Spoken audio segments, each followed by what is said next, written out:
BEd online classes में आपका स्वागत है। जैसा कि मैं आपको बीएड फर्स्ट ईयर का फिर paper education policies school leadership and management पढ़ा रहा था। इस पेपर में पिछली कक्षा में हम लोगों ने राष्ट्रीय शिक्षा नीति 1986 को शुरू किया था। राष्ट्रीय शिक्षा नीति 1986 की भूमिका के बारे में मैंने पिछली कक्षा में आपको बताया था कि कैसे यह एक विशेष राष्ट्रीय शिक्षा नीति अपने कार्य रूप में आई, कैसे इसका निर्माण किया गया। आज इसमें जो और महत्वपूर्ण बातें हैं उसमें हम चर्चा करेंगे। आज हम लोग बात करेंगे राष्ट्रीय शिक्षा नीति 1986 का दस्तावेज कि जैसा कि मैंने पिछली कक्षा में आपको बताया था कि भारत में बनने वाली एकमात्र ऐसी राष्ट्रीय शिक्षा नीति थी जिसमें बनाना और इसको प्रयोग करने दोनों के संदर्भ में बातें संसद के द्वारा प्रस्तुत की गई थी। इसलिए कहा जाता है कि अपने आप में बहुत बड़ा और विशेष आयोग था।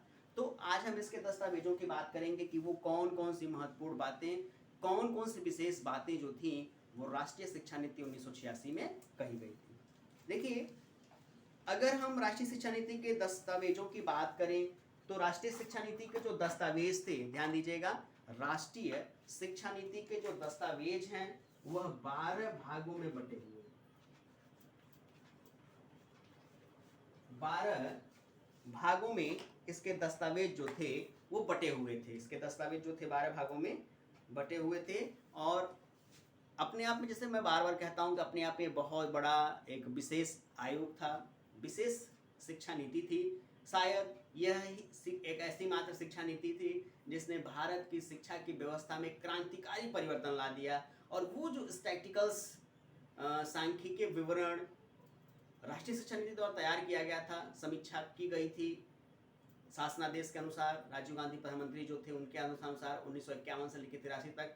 कहीं ना कहीं उसमें जो ग्राफिकल दिखाई दे रहा था, जो एक बैलेंस दिखाई दे रहा था, कहीं कहीं वो बढ़ता फिर घट जाता, फिर बढ़ जाता फिर घट जाता, ये सारी व्यवस्थाएं राष्ट्रीय शिक्षा नीति समाप्त हो गई थी। राष्ट्रीय शिक्षा नीति अपने आप में बनने वाली एकमात्र ऐसी और विशेष नीति थी जिसने शिक्षा की व्यवस्था का आमूल चूल परिवर्तन कर दिया। एक ग्राफ में शिक्षा ग्राफ बढ़ने लगा तो जहां वो भारत में शिक्षा का दर 30 से 40% होता था, वहां शिक्षा का दर 60 से 70% होने की स्थिति में भी वो जाने लगा, क्योंकि इसमें इतनी सुविधाएं, इतने प्रकार, इतने तरीके दिए गए थे कि हर हाल में लोगों को शिक्षित करना है। तमाम ऐसे कार्यक्रम चलाए गए, चाहे प्राथमिक शिक्षा संबंध हो, चाहे माध्यमिक शिक्षा संबंध हो, यहाँ तक कि युवाओं को पढ़ने के लिए भी इसमें प्रेरित किया गया, पौध शिक्षा कार्यक्रम भी चलाए गए। ये तमाम कार्यक्रम चलाए गए जिनका उद्देश्य था शिक्षा की व्यवस्था को बढ़ाना। तो हम दस्तावेजों की बात करें जिसमें प्रथम भाग है, हम प्रथम भाग की बात करेंगे जिसमें नंबर 1 आएगा, वो होती है भूमिका।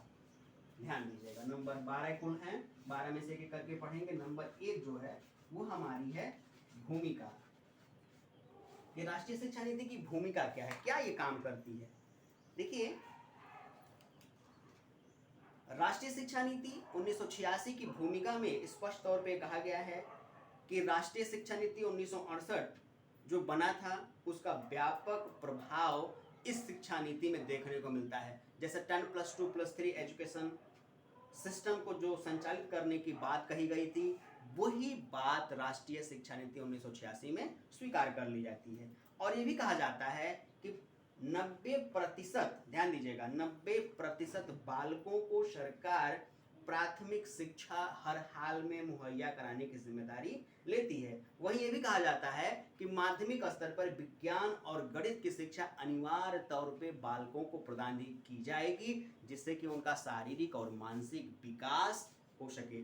यही कुछ और महत्वपूर्ण बातें कही जाती हैं कि देश के आवश्यकता अनुसार जनशक्ति को पूरा करने के लिए ये हर हाल में अनिवार्य तौर पे होना चाहिए। उसके लिए नीति के अधिकांश सुझाव कार्य रूप में परिणित हो सके। फिर भी देश की कुछ परिस्थितियां ऐसी थीं कि भारी परिवर्तन, ध्यान दीजिएगा, भारी परिवर्तन हुआ, देश की जनसंख्या बड़ी तीव्र गति से बढ़ी, परंपरागत मूल्यों का ह्रास हुआ और भविष्य में लोकतांत्रिक लक्ष्यों की प्राप्ति करने में अनेक अड़चनें आने लगी। इसके अतिरिक्त हमें भविष्य की अनेक समस्याओं का सामना करना होगा। इन समस्याओं के सामना हेतु हमें शिक्षित होना पड़ेगा और यदि हम शिक्षा ग्रहण कर लेते हैं तो भविष्य में आने वाली तमाम चुनौतियों का हम सामना कर लेंगे।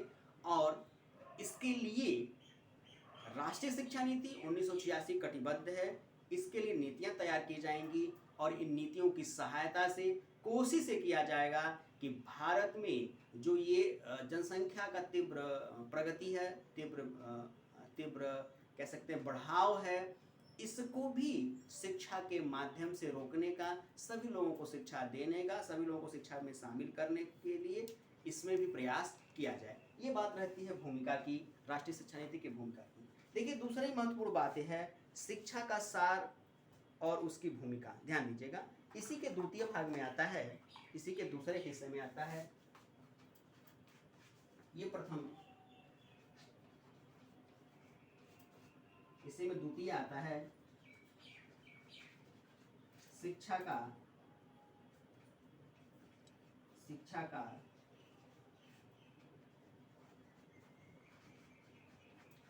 सार्वभूमिका।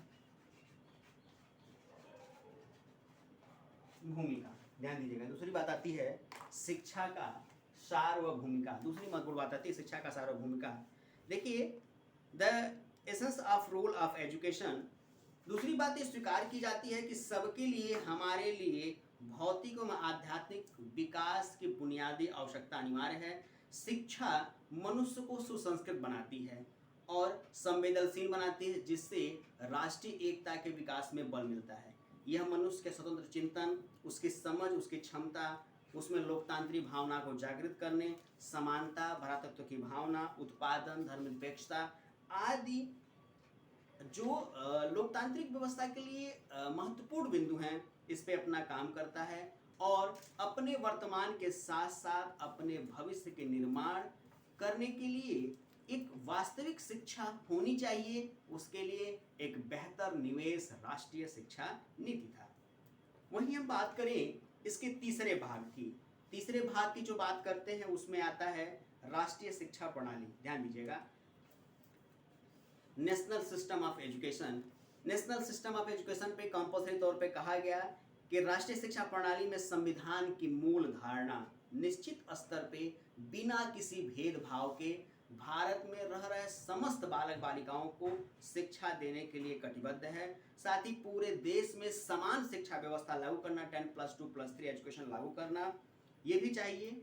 इसमें प्रथम, ध्यान दीजिएगा, इसमें प्रथम 10 वर्ष तक, यानी 1 से लेकर 10 वर्ष तक ऐसी शिक्षा व्यवस्था, ऐसा पाठ्यक्रम होना चाहिए जिसमें वैज्ञानिक मूल्यों, वैज्ञानिक तथ्यों की आवश्यकता का ध्यान दिया जाए। प्रत्येक स्तर पे शिक्षा न्यूनतम अधिगम स्तर, मिनिमम लेवल लर्निंग निश्चित हो जाए, ताकि इसकी गुणवत्ता का जो सुधार है, इसकी गुणवत्ता की जो क्वालिटी है, उसको निश्चित किया जाए। अब आज की कक्षा में हम इतनी बात करेंगे, अगली कक्षा में इसके चौथे भाग को पढ़ेंगे। आज के लिए बस इतना ही।